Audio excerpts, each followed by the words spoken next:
புகழும் சாயப்பாவுக்கு. எந்த ஒரு விஷயத்தையும் நம்ம முழு மனசோட அர்ப்பணிக்கணும். சரிங்களா? நீங்கள் பாருங்கள், உங்களுக்கு பிடிச்ச விஷயங்கள் எல்லாம் நீங்கள் எவ்வளோ ஒன்றி போய் செய்வீங்க தெரியுமா? நான் கூட அப்படி தான். ஏதாவது ஒரு வேலை செஞ்சிட்ருக்கும்போது இடையில யார் டிஸ்டர்ப் பண்ணாலும் எனக்கு பிடிக்கவே பிடிக்காது. அதாவது எந்த வேலையாக இருந்தாலும் சரி, பாத்திரம் கழுவுற வேலையாக இருந்தாலும் கூட சரி, எனக்கு அப்படி தான். பாத்திரம் கழுவும்போது, அப்புறம் ஒரு வீட்டில் ஏதாவது ஒரு முக்கியமான வேலை, அதாவது ஏதாவது நம்ம வீட்டில் இருக்கிறதுனால நான் சொல்கிறேன். அதே மாதிரி தான் நான் அந்த வேலைக்கெலாம் போயிட்டுருந்தேன். கொஞ்ச நாளுக்கு வந்து ஜெராக்ஸ் கடைக்கு போயிருக்கேன். அதுக்கப்புறம் வந்து டைல்ஸ் கடைக்கு போயிருக்கேன். எந்த ஒர்க், எழுதுகிற ஒர்க்காக இருந்தாலும் சரி, ஸ்கூலில் படிக்கும்போது கூட அப்படி தான். அது எழுதி முடிக்கிற வரைக்கும் இடையில எந்திரிச்சு போகவே மாட்டேன். எத்தனை டைம் ஆனாலும் சரி, அது முடிச்சு வச்சுட்டு போனால் தான் மனசு திருப்தியாக இருக்கும். எந்த ஒரு விஷயத்தையும் இந்த மாதிரி ஒரு முழு அர்ப்பணிப்போடு நம்ம செய்யணும். நம்ம எந்தெந்த விஷயங்களெல்லாம் அர்ப்பணிப்போடு செய்கிறோமோ அந்த விஷயங்கள்லாம் கண்டிப்பாக சக்ஸஸ்ஃபுல் ஆகும். சரியா? ஏனோ தானோன்னு செய்யக்கூடிய விஷயங்கள்லாம் மட்டும்தான் அது நம்மளுக்கு வந்து அது சரியாகவே இருக்காது. இப்போ கமலஹாசன் அவர் கூட சார் கூட என்ன சொன்னார்னா, ஒரு லெட்டின் பாத்ரூமில் வந்து கழுவுறதா இருந்தால் கூட இந்த உலகத்துலேயே நம்மளை விட பெஸ்ட்டாக யாரும் கழுவ முடியாது அப்படின்ற மாதிரி நினச்சி ஒவ்வொரு வேலையும் செய்யணும். அதை மட்டும் இல்லை, பாத்ரூம் கழுவுற வேலையை கூட அந்த மாதிரி செய்யணும்னு சொன்னார். அது ஒரு உண்மையான விஷயந்தான். வீட்டை கூட்டுறோமா, நல்லபடியாக கூட்டணும். எந்த இடத்துலையும் ஒரு குப்பை கூட இருக்கக்கூடாது. அந்த மாதிரி செய்யணும். சரியா? நம்ம வீட்டில் இருக்க ஒவ்வொரு இடத்தையும் க்ளீனாக வச்சுக்கணும். அதை கூட அப்படி தான். எங்கெங்கெல்லாம் ஒட்டடை எப்பப்பெல்லாம் கணக்கு தெரியுதோ அப்பப்பெல்லாம் அடிச்சுட்டுனா நமக்கு பிரச்சனையே இருக்காது. வீடு எனி டைமும் க்ளீனாகவே இருக்கும். அதே மாதிரி தான் எந்த ஒர்க்லேயும் பெண்டிங்கே வைக்கக்கூடாது. நாளைக்கு செய்யலாம், நாளைக்கு செய்யலாம், நாளைக்கு செய்யலான்னு தள்ளி போடவும் கூடாது. நாளைக்கு செய்யலாம், நாளைக்கு செய்யலாங்கும்போது உங்களுடைய முன்னேற்றங்களும் நாளைக்குன்னு தள்ளி வச்சுக்கிட்டே தான் வரும். சரியா? அது வந்து இறைவன் வந்து தள்ளி வைப்பார். நீ எதெல்லாம் தள்ளி வைக்கிறியோ, எந்தெந்த விஷயங்களெல்லாம் மற்றவங்கள தள்ளி வைக்கிறியோ அதே மாதிரி தான் உன்னை தள்ளி வைப்பார். இந்த உலகத்தில் நம்ம ஒரு டைம் பிறக்கிறோம், ஒரு டைம் தான் வாழ போகிறோம். அதனால் எல்லாத்தையும் அரவணைச்சு தான் கூட்டிகிட்டு போகணும். வெளியே யாரையும் எந்த காரணங்களை வச்சும் நம்ம ஒதுக்கி வைக்கவே கூடாது. சரியா? யாரையும் தள்ளி நின்று கூட சொல்லக்கூடாது. நீ அப்படி ஒன்றும் வசதியான ஆளாக வந்து இந்த பூமியில் பிறக்கலை. நீயும் எல்லாத்த மாதிரி ஒரு ஆளாக தான் இருக்கிற. சரியா? அதனால தான் எந்தவித பேதங்களும் இருக்கக்கூடாதுன்றனால தான் என்னவோ அந்த கடவுளை கும்பிட போகும்போது மட்டும் எல்லாரும் சரி நிகர் சமானமாக ஒரே கலர் யூனிஃபார்மாக போட்டுட்டு போகிறாங்க. இது யாருக்குமே புரியறதில்ல. மனசில் பலவிதமான எண்ணங்களை விதைச்சிக்கிட்டு எல்லாரும் சாமிக்கிட்ட போய் சாமி கும்பிட போகிறாங்க.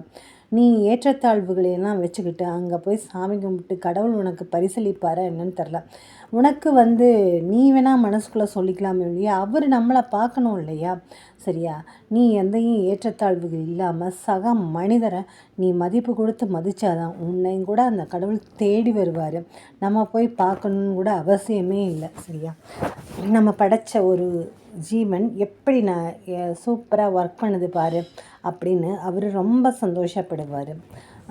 இந்த மாதிரியெல்லாம் ஒரு அர்ப்பணிப்பான ஒரு செயல்களை நம்ம வாழ்க்கையில் முழு நேரம் வச்சுக்கணும். நம்மெல்லாம் ஒரு சாதாரண மனிதர்.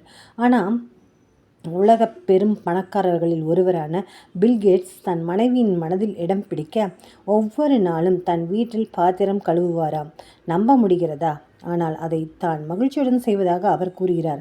அது தன்னை ஆசுவாசப்படுத்தி தன்னுடைய மனதை தெளிவுபடுத்துவதாக அவர் கூறுகிறார். தான் அதை நாளுக்கு நாள் மேம்பாட்டுடன் செய்ய முயன்று வருவதாகவும் அவர் தெரிவிக்கிறார். பாத்திரம் கழுவுவதற்கு என்று அவர் சில விதிமுறைகளை ஏற்படுத்தி கொண்டுள்ளார். முதலில் தட்டுக்கள், அடுத்த கரண்டிகள், பின் போர்க் என்று அது செல்லும். இது பில்கேட்ஸ் தினமும் அனுபவிக்கின்ற அர்ப்பணிப்பான கணங்களில் ஒன்று.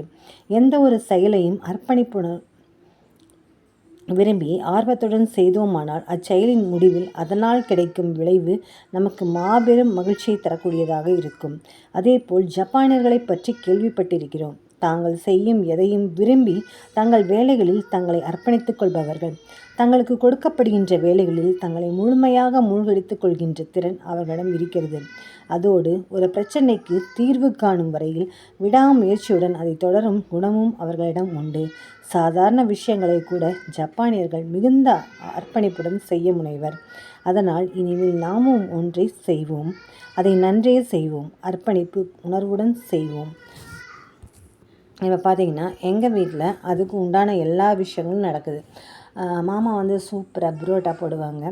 கடைசியாக கூட அவங்க சொன்னாங்க, தம்பி வந்து டியூட்டிக்காக வந்து கர்நாடகா போயிட்டான், போயிட்டு வரேம்மா அப்படின்னு சொல்லிட்டு போனான். அப்பா வந்து அவன் வந்து புரோட்டா போட்டாலும் அவனும் எல்லாம் செஞ்சு பழகிட்டான், அங்கேயும் இங்கேயும் போலீஸ் இதுக்கு போகிறதுனால.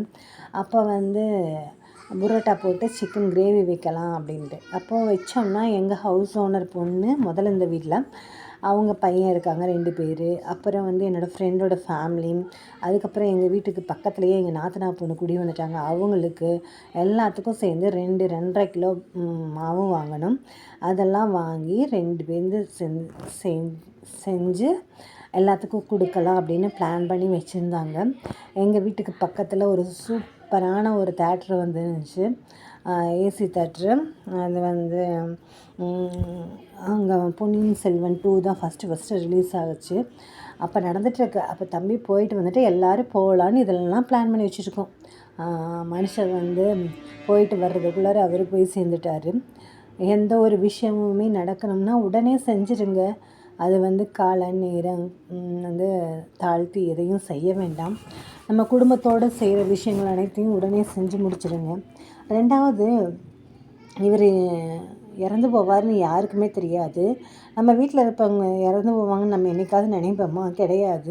ஒரு சின்ன குழந்தை பிறந்திருக்குன்னா அதை தான் வளைச்சி ஃபோட்டோவாக எடுத்தோமே ஒழிய கடைசி நாட்களில் அவரை எடுக்கவே இல்லை. ஒரே பாப்பாவை தூக்கி கொஞ்சும்போது 2-3 ஃபோட்டோ எடுத்தோம், அவ்வளோதான். அதுக்கப்புறம்லாம் அவரை எடுக்கவே இல்லை. அப்புறம் ஒரு நாள் தட்டி கொடுத்துட்ருக்கும்போது அவர் நெஞ்சில் தான் பாப்பா சாஞ்சு படுத்துட்டு இருந்துச்சு. அதை தான் பேசிட்டு 2 பேர் பேசிகிட்ருக்கிறத மட்டும்தான் வீடியோ எடுக்க முடிஞ்சதே வெளிய அவரோட குரல் கேட்குது, ஆனால் வந்து முகம் தெரியல. நம்ம நினைக்கலையே அவர் போயிடுவாங்கன்னு நம்ம நினைக்கல. அதனால் பார்த்திங்கன்னா இன்றைக்கி அவர் குரல் அது ஒன்று மட்டும்தான் இருக்குது. எத்தனை வாய் பேசின அந்த குரலில் இத்தனோண்டு மட்டும்தான் இருக்குது. அதனால் என்ன சொல்கிறேன்னா, இருக்கிற வரைக்கும் உங்கள் வீட்டில் யார் ஃபோட்டோ எடுத்திங்கனாலும் ஃபுல்லாக ஃபோட்டோ எடுத்துக்கோங்க, சரிங்களா? ஏன்னா அந்த நினைவுகளையாவது கொஞ்ச நாளைக்கு நம்ம வாழலாமே, யாராக இருந்தாலும் சரி, பரவாயில்லைங்க. அதனால் அவர் பார்த்திங்கன்னா செம்மையாக முட்டை புரோட்டா போடுவார். தோசைக்கல் வந்து பெருசாக இருக்கும், அதில் வந்து முட்டையை ஊற்றி எல்லாம் ஃப்ரை பண்ணி வெங்காயம் எல்லாம் போட்டு ஃப்ரை பண்ணிவிட்டு புரோட்டாலாம் பிச்சு போட்டு செம்மையாக செஞ்சு ஒவ்வொரு தட்டிலையும் கொண்டு வந்து ரவுண்டாக உட்கார வச்சு புள்ள குட்டியெல்லாம் ரவுண்டாக உட்கார வச்சு செய்வார். ஆசையாக செஞ்சு போடுவார். புரோட்டா செய்யலான்னு சொன்னதுக்கு கூட இல்லாமல் போயிட்டார். அப்புறம் நேற்று என்னமோ தான் இதே மாதிரி சிக்கன் கிரேவி வச்சு தம்பி தான் புரோட்டா செஞ்சு கொடுத்தான், சூப்பராக இருந்துச்சு. அப்போ அந்த நினைவு வந்துச்சு. எந்த ஒரு விஷயமும் நம்ம வாழ்கிற வாழ்க்கை கூட ஒன்று முழு அர்ப்பணிப்போடு நம்ம வாழ கற்றுக்கணும். அப்போ தான் சூப்பராக இருக்கும். நம்ம ஆத்மா இருக்குல்ல, நம்ம ஆத்மாவை சந்தோஷப்படுத்துவோம், சரியா? நாம் சந்தோஷப்படுறோமோ இல்லையோ நம்ம ஆத்மா ரொம்ப சந்தோஷப்படும். அதை ரொம்ப அமைதியாக வச்சுக்கணும், நல்லபடியாக வச்சுக்கணும், சந்தோஷமாக இருக்க வைக்கணும். ஏன்னா அந்த ஆத்மா வந்து கடைசியில் கடவுளோட சரணாகதியில் போய் சரணடைய போது பாதத்தில் போய், அதனால் அதுக்கு நிம்மதியை தேடித்தர்ற மாதிரி பல விஷயங்களை முழு அர்ப்பணிப்போடு நம்ம செஞ்சோம்னாவே நம்ம வாழ்க்கை சூப்பராக முழுமையானதாக மாறும். ஜெய் சாய்ராம். சாயப்பாவின் திருவடிகளே சரணம்.